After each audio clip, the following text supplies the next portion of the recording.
Halo pemirsa, Anda menyaksikan NTV Prime Dialog bersama saya Desmona Chandra. Pemirsa, ancaman krisis pangan yang terjadi akibat dari ketegangan geopolitik, baik itu perubahan iklim misalnya, membuat eksistensi pangan lokal menjadi semakin relevan.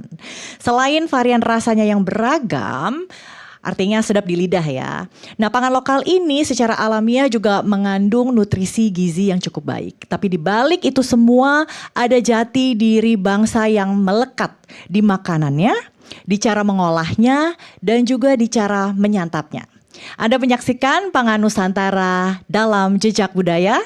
Dan untuk membahas topik yang menarik ini, tentunya sangat menarik kalau kita bahas makanan ya. Sudah hadir 3 perempuan hebat yang berhasil mengangkat derajat pangan lokal. Saya akan perkenalkan satu persatu. Yang pertama ada Ibu Rina Syawal. Beliau adalah Direktur Penganekaragaman Konsumsi Pangan dari Badan Pangan Nasional. Nah, ini dia yang namanya Bu Rina. Kemudian ada Ibu Puji Sumedi, beliau adalah praktisi pemberdayaan masyarakat di bidang pangan lokal berkelanjutan ya, Bu Puji ya. Oke, ini yang namanya Bu Puji dan beliau suka langsung turun ke lapangan, langsung mendampingi masyarakat. Dan di sanalah ia bertemu dengan narasumber saya yang ketiga. Ada Mama Loreta atau yang panggilan akrabnya adalah Mama Sorghum ya, penggerak sorghum di Flores Timur dan juga di Lembata. Oke, Bu Direktur Penganekaragaman Konsumsi Pangan. Kenapa makanan yang kita konsumsi harus beraneka ragam, Bu? Jadi begini Mbak Mona ya, kalau dari sisi kesehatan kita itu harus makan beragam karena kita memang tubuh kita membutuhkan sedikitnya 40 zat gizi. Dan faktanya tidak satupun makanan yang sempurna gizinya. Kalau kita makan sumber karbo dapatnya ya karbohidrat. Makan protein ya sumber protein. Jadi karena itu kita harus beragam makannya yang merupakan sumber karbohidrat, protein dan juga vitamin mineral. Nah, itu dari sisi kesehatan supaya seimbang gizi yang masuk ke dalam tubuh kita. Dari sisi ketahanan pangan, kita akan sangat berisiko ketika tergantung kepada satu jenis pangan tertentu. Ya, karena apabila terjadi guncangan terhadap tadi Mbak sampaikan masalah perubahan iklim, geopolitik dan segala macam itu akan mempengaruhi pangan kita termasuk produksinya. Kalau kita tergantung kepada satu jenis pangan tertentu itu akan sangat berisiko. Kita rentan ya? Kita akan rentan. Ditambah lagi Indonesia ini adalah negara kepulauan ya, yang tentunya apabila kita bicara soal pangan itu pendistribusian pangan menjadi hal yang harus kita perhatikan ya. Ketika daerah pulau yang kemudian pangannya tergantung kepada pangan dari luarnya itu akan sangat berisiko. Oleh karena itu sebaiknya kita beragam sesuai dengan potensi lokal yang ada di daerah masing-masing. Oke, beragam karena memang tubuh kita butuh zat-zat dan gizi yang tidak bisa hanya saja diambil dari satu sumber pangan lokal saja. Betul. Tapi juga yang kedua tadi ya, ketahanan pangan ya untuk sebagai satu bangsa gitu ya. Ataupun daerah-daerah tertentu kalau misalnya cenderung menggantungkan ke satu sumber pangan ketika ada gangguan logistik gitu misalnya ya, itu akan berdampak pada masyarakat ya, konsumsi masyarakat. Dan kalau misalnya saya baca di sini tidak hanya sekedar asupan nutrisi, tapi pangan lokal itu juga adalah wujud ekspresi budaya ya Bu ya. Betul apa sekali. Artinya Bu Rina? Jadi karena begini ya, pangan yang ada di pola konsumsi pangan yang ada di Indonesia ini sangat erat kaitannya dengan budaya. Oleh karena itu berbeda daerah, berbeda budaya, berbeda pola konsumsinya. Contohnya ya, bagaimana budaya mempengaruhi pangan. Nah, misalnya di daerah Papua, daerah Maluku ya, kemudian di situ pangannya berbeda dengan daerah lain. Budaya memberikan pengaruh preferensi terhadap pangan ya. Konsumen memilih pangan, memilih jenisnya, waktunya, bagaimana cara mengolahnya, itu akan sangat terpengaruh oleh budaya. Jadi artinya antara pangan dan budaya itu memang sangat berkaitan erat. Bahkan di zaman sekarang pun adanya pengaruh budaya-budaya lain yang dari kita juga mempengaruhi pola konsumsi. Ya misalnya sekarang trennya anak muda senangnya generasi Z mengkonsumsi pangan yang mungkin bukan budaya dari Indonesia. Itu begitu eratnya kaitan dengan pangan dengan budaya. Apakah sejauh ini terciptalah semacam satu akulturasi Bu antara pangan lokal dengan budaya luar? Yang Ibu lihat bagaimana? Ya memang sih seperti itu.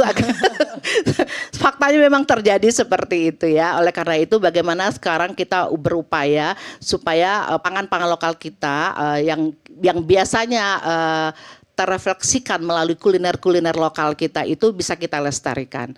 Ya, kita berharap bahwa ke depan ya seterusnya ke depan itu kuliner Nusantara kita itu merupakan cerminan budaya kita menjadi tuan di negara sendiri. Oke, kalau gitu Bu Puji nih, Ibu kan mendampingi masyarakat ya. Bagaimana sih cara mereka mengelola sumber pangan lokal mereka mulai dari memasaknya kemudian menyantapnya? Yang menarik seperti apa, Bu? Jadi memang ketika kita belajar Indonesia kan sangat kaya ya. Indonesia negara mega biodiversity. Jadi sebetulnya keragaman sumber daya pangan lokalnya itu banyak. Salah satunya pangan lokal.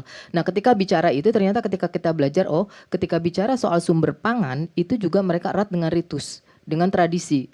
Kita mengenal misalnya ada upacara misalnya ketika panen. Di setiap daerah akan beda-beda, tetapi adalah itu bentuk suatu ritual. Mereka menyatakan bahwa itu ucapan terima kasih, ungkapan terima kasih. Ketika kemudian merawat, misalnya dalam satu daerah, misalnya di daerah Timor atau di NTT, ketika tidak sembarang orang memasukkan sumber hasil panennya ke dalam lumbung. Itu sistem pangan mereka sebetulnya. Ini sistem pangan lokal yang masih ada dari masyarakat lokal kita dan itu sangat beragam. Nah, itu sebetulnya pondasi.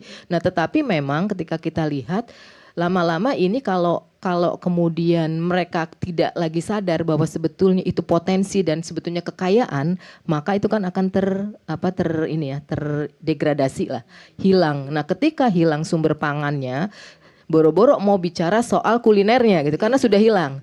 Apalagi kemudian generasi untuk mengkonsumsinya karena itu udah nggak ada. Nah, sehingga sebetulnya gerakan pangan lokal ini jadi sangat relevan di masa kini dengan tadi kondisi-kondisi yang memang kondisi iklim sangat tidak seimbang lagi gitu ya. Kemudian bagaimana sebetulnya memperkuat sistem pangan di tingkat mulai dari tingkat lokal tadi seperti Bu Rina bilang gitu, dari tingkat-tingkat komunitas itu yang dibangun dan mereka bangga dengan potensi lokal yang mereka punya, baik mulai dari produksi sampai kemudian konsumsi. Mungkin dari sisi kuliner maka kita coba inovasi dari sumber pangan lokal itu coba kita sesuaikan dengan lidah orang anak muda. Itu yang perlu juga sebetulnya kenapa kemudian kita nggak bisa bekerja sendiri tuh. Seperti itu sih. Dan kita juga harus terus berinovasi ya. Oke. Betul. Menyesuaikan dengan perkembangan. Bu Puji, contoh dong pangan lokal yang saat ini sedang menjadi perhatian Bu Puji yang ingin terus dilestarikan. Sebetulnya kami ada di beberapa daerah ya. Jadi kami di Yayasan Kehati mempunyai sebetulnya mitra-mitra. Memang kami khusus untuk jenis-jenis pangan lokal karbohidrat misalnya salah satunya yang terabaikan. Itu misalnya ada di di Maluku, itu karena sagu. Kemudian kita kenal ada embal, ada macam-macam beragam gitu ya. Tetapi bagaimana kemudian mereka masih tadi seperti Mama Loretta sampaikan bahwa mereka masih mengkonsumsi loh. Makan satu hari itu karbohidratnya bisa beragam. Nah, sebetulnya ini kan hal baik gitu ya, yang kadang-kadang kemudian tetapi merasa bahwa kalau belum makan nasi ini kayaknya nggak prestis nih gitu ya. Karena kemudian memang pernah ada fase di mana bicara soal pangan pokok itu adalah beras dari barat sampai timur. Kemudian ketika bicara soal protein misalnya, kita kaya banget dengan kacang-kacangan gitu ya. Keragaman kacang sangat banyak. Nah, itu sebenarnya juga salah satu potensi ketika bicara misalnya protein nabati. Setiap daerah punya beda-beda dan itu beragam keanekaragaman hayati sumber proteinnya. Nah, sebetulnya itu yang kemudian menjadi kekuatan. Ujungnya adalah ketergantungan kita ketika kita melihat sumber protein. Soal impor nantinya kan sebetulnya kita punya potensi-potensi itu. Ini menarik sekali ya bicara soal pangan dengan budaya ya. Karena kan untuk dialog hari ini saya juga research dulu ya. Kalau enggak nanti saya bingung nih ngobrol sama 3 perempuan hebat di sini. Nah, kalau menurut bacaan saya nih, papeda itu yang tadi mungkin Bu Puji sempat singgung ya, kuliner papeda ya bacanya ya. Papeda dari Maluku dan juga di Papua itu tadinya ada semacam storytellingnya ya, yang dimana ada sagu ini merupakan jelmaan manusia atau bagaimana gitu ya Bu ya. Jadi ada cerita di balik itu semua ya. Betul, tadi ketika bicara soal pangan itu sebetulnya ada sumber pangan itu pasti ada satu mitos atau kemudian ada cerita legenda yang kemudian hadir bersamaan. Nanti seperti sorghum, nanti mungkin Mama akan cerita tentang di Timor itu di Flores Timur itu ada cerita Tonubujo. Itu sebetulnya sama kayak kita misalnya kenal nasi, beras ya, ada Dewi Sri, ada Dewi Pohaci. Jadi sebetulnya tidak bisa dilupakan konteks literasi dan kemudian juga pasti setiap tempat itu punya cerita-cerita itu. Jadi tidak sebatas hanya ketika bicara pangan, bicara konsumsi pangan, makan itu bukan cuma sekedar produksi komoditas gitu ya. Tetapi sebetulnya ada sejarah panjang, ada cerita panjang, literasi panjang yang mengikutinya. Iya, Gitu sih. jadi tidak hanya saja makan asal kenyang ya, tapi di balik Betul. pangan lokal itu ada sejarah dan budaya yang harus kita resapi. Oke, Pak Peda juga Bu, tadi ternyata ya masyarakat kita juga cukup kreatif ya. Pak Peda bisa artinya Papua penuh damai, Pak Peda. Dan juga tadi cerita bagaimana kuliner itu menjadi satu ada ritual, ada cerita.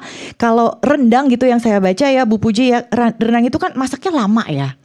Nah itu menunjukkan keluarga, dalam hal ini ibu ini memasak dengan penuh dedikasi dan cinta kepada keluarganya ya. Jadi lama juga tetap ditungguin gitu ya sampai menyajikan satu kuliner yang nikmat untuk anggota keluarganya. Tadi disinggung Bu Puji soal sorghum. Nah di sini ada Mama Loreta ya, penggerak sorghum.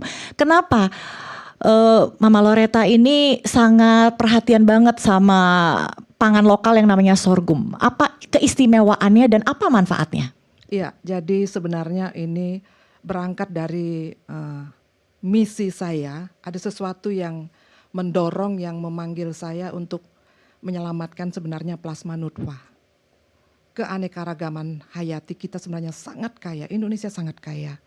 Apa jadinya kalau kita hanya memiliki beras padi?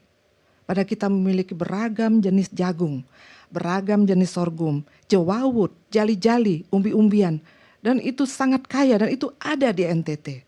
Lalu yang kedua adalah masalah kesehatan. Artinya kalau saya membaca, menonton, kemudian diskusi dan ngobrol dengan teman-teman seperti Ibu Rina, kemudian Ibu Puji dan teman-teman yang lain, penyakit apa sekarang yang lagi tren? Itu adalah diabetes tertinggi, kedua kemudian jantung, ketiga adalah masalah usus lambung. Nah, ini berkaitan dengan makanan yang kita makan. Apa itu? You are what you eat ya Bu? Yes. Ya. Nah, dan makanan ini sebenarnya harus diolah secara pelan, ya. Pelan tetapi pasti, lambat tetapi pasti. Diolah bukan instan. Itu yang kedua. Yang ketiga adalah dengan situasi alam. Dengan perubahan situasi alam, hujan yang masuk sampai ke musim kemarau, kemudian kemarau yang berkepanjangan, ditambah lagi sekarang angin puting beliung, kemudian gunung meletus di 2 kabupaten di daerah kami, lalu macam-macam hambatan alam lainnya. Mau tidak mau Indonesia dan siapapun itu semestinya begini, berpikir bahwa kita harus menyelamatkan makanan apa, lebih dari sekedar alternatif, tapi bisa menjadi makanan pokok. Dan itu adalah salah satunya adalah sorghum. Karena dia tangguh, kekuatan sorghum itu dia bisa ditanam di lahan batu bertanah. Dan ini amazing. Artinya bagi orang yang sering melihat sesuatu yang subur, melihat yang indah-indah, yang cantik-cantik, kita nggak akan menyangka bahwa di balik batu itu, yang di atas itu diciptakan makanan yang memang tahan dengan kondisi atau habitat seperti di Nusa Tenggara Timur 80% adalah daerah kekeringan. Kering. Ya, semi arid ya. Oke. Jadi bagaimana kita menghargai itu? Iya. Ya. Dan sesayangnya itu Mama Loreta sama sorghum, apakah karena sorghumnya itu sendiri karena membawa manfaat utuh? Artinya tidak ada yang Ya. terbuang dari si sorghum Ya, ini. jadi dia zero waste ya. Artinya mulai dari akar, batang, daun, biji itu berguna, bermanfaat. Dan bukan hanya manusia tapi juga untuk hewan. Dan bukan tidak mungkin dengan situasi alam kita, tambang, minyak bumi akan habis, maka kita perlu berpikir renewable energy. Saya teringat ketika COVID, kita galau, kita bingung mencari alkohol 70%. Padahal alkohol itu bisa diciptakan dari sweet sorghum. Batangnya itu diperas, niranya manis seperti tebu, dan gula briknya tinggi. Sama manisnya. Dan ini bisa kita jadikan, Antiseptik. yes, antiseptik. Dari makanan jadi antiseptik. Ya, Oh, Dan ini Batang, iya. dari niranya itu, dan setelah difermentasi kadar alkoholnya itu setelah diuji mencapai 90%. Dan alami ya, tidak Dan ada efek alami. samping ya, Iya. tidak ada zat kimia. Oke, Iya.